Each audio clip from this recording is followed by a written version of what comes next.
Morning everyone, welcome back to my channel new blog. তোমরা সবাই কেমন আছো? আশা করি ভালো আছো, আর আমিও ভালো আছি।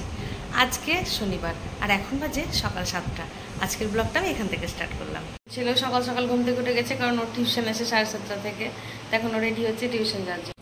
এখন চা আর বিস্কুটটা খেয়ে নেব, দিয়ে তো ছেলে স্কুল যাবে। আজকে শনিবার, তো রান্নাবান্না নিরামিষ হবে। তো কী রান্না হবে চা খেতে খেতে একটু প্ল্যান করে নিই।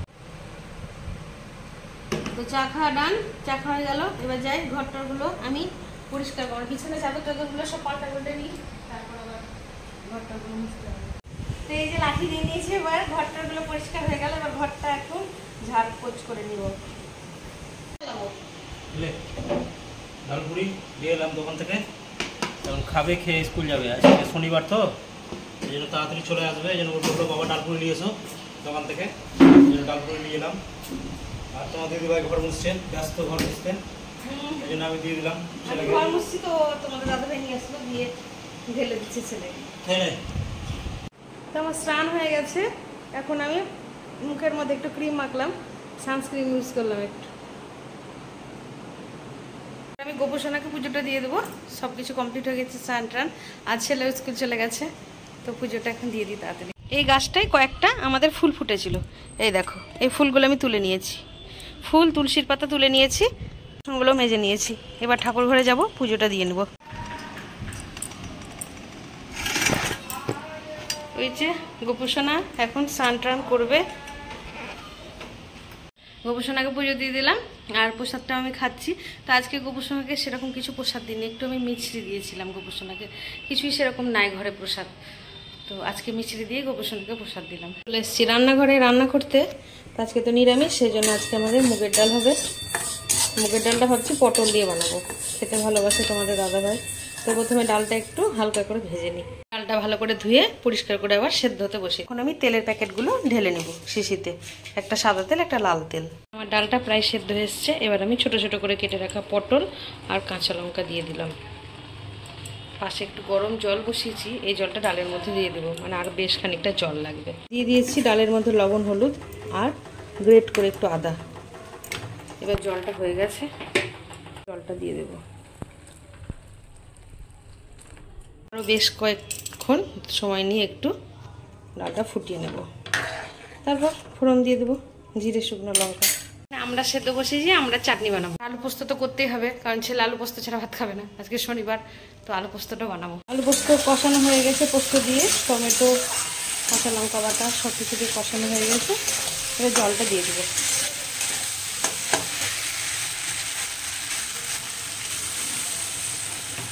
রান্নাবান্না কমপ্লিট হয়ে গেছে। এবার আমি যাব একটু দোকানে। দোকান থেকে যাব আমি আর একটা জায়গা, সেটা হচ্ছে বজরংবলী মন্দির। আজকে শনিবার, দিনটা ভালো, তো বজরংবলীকে ভাবছি একটু লাড্ডু দিয়ে আসবো। তো চলো এখন তাড়াতাড়ি রেডি হয়ে নিই বজরংবলীর মন্দিরে যাওয়ার জন্য। এখন আমি রেডি হয়ে গেছি যাওয়ার জন্য। আমি এবার একটু তাড়াতাড়ি করছি, কারণ আজকে শনিবার, ছেলের ছুটি হয়ে যাবে 1:30টার সময়। এখন 11:15 মতো বাজছে। যাবো আবার বাড়ি আসবো, ছেলে আসবে। এখন বাড়ি থেকে বেরিয়ে গেলাম। আমি না ছাতাটা নিতে ভুলেও গেলাম। থাকা আর ছাতা নিব না, হেঁটে চলে যাব দোকান। দিয়ে দোকান থেকে আমি স্কুটিটা নেব, নিয়ে তখন চলে যাব বজরংবলী মন্দির সদরঘাটে। আমি এখন নিয়ে নেব, পয়সাটা না। আমি একাই যাবো, তো তোমাদের দাদাভাই বলছে চলো আমি রেখে আসি। তো সেই জন্য আমি এখন নিয়ে নিয়েছি লাড্ডু, আর এখন চেপে যাবো স্কুটিতে, দিয়ে চলে যাবো। তো চলে এসছি।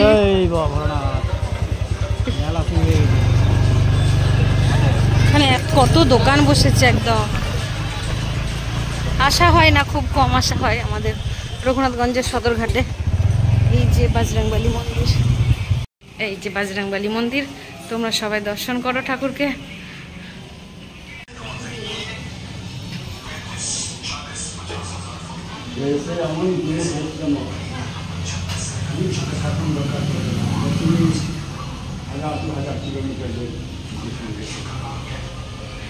কিসের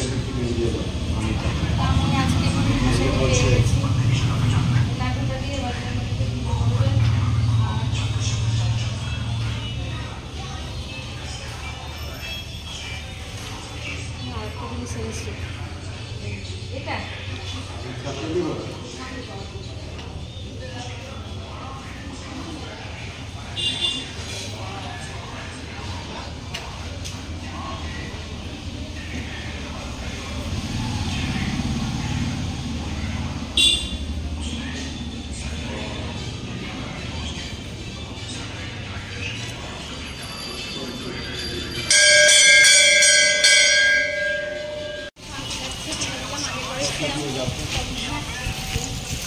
বইয়ের বসায় ছিল না, কিন্তু আজকে বইয়ের বসায় আছে।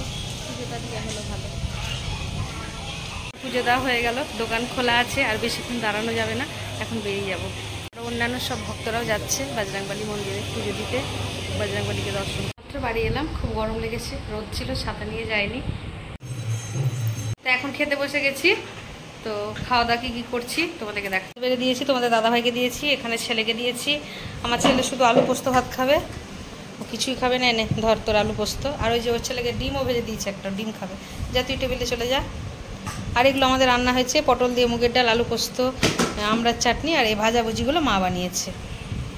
বিকেল হয়ে গেছে, এখন ছাদের মধ্যে একটু হাঁটাহাঁটি করছি। হালকা হালকা মেঘ উঠেছে, জানি না বৃষ্টি হবে কি হবে না। কয়েকটা জামা কাপড় আছে, এগুলো তুলে নেব। আমি দোকান চলে এসেছি, আর দোকানে এসেই পেয়ে গেছি চা। আমি তো বাড়িতে চা খাচ্ছি না এখন, গরম মানে ডবল ডবল চা খাওয়া যাচ্ছে। যেদিন বাড়িতে খাই সেদিন দোকানে খাচ্ছি না, যেদিন দোকানে খাচ্ছি সেদিন বাড়িতে খাচ্ছি না। আজকে বাড়ি থেকে খেয়ে আসেনি, আমি জানি দোকানে এলে চা পাবোই, কারণ চাওয়ালা খালি ঘুরে ঘুরে বেড়াই। এখন চা খেয়ে ওখানে যখন থেকে এসেছি আমি 10-12 বাক্স, মানে এরকম বাক্সগুলো 10-12 বাক্স চুড়ি বিক্রি করলাম। মানে এত কাস্টমার এখন সবুজ চুড়ির চাহিদা। আর আজকে দেখো আমাদের দোকানে এই সবুজ নেল পালিশও এসছে। অনেক কাস্টমার নাকি বলছে সবুজ নেল পালিশও পরবো, তো সেই জন্য সবুজ নেল পালিশ এসছে, সেগুলো কয়েকটা আমি বিক্রি করলাম। এখন আমাদের দোকান লাগাচ্ছে তোমাদের দাদাভাই, দোকানটা লাগিয়ে দিয়ে 9:30 বেজে গেছে।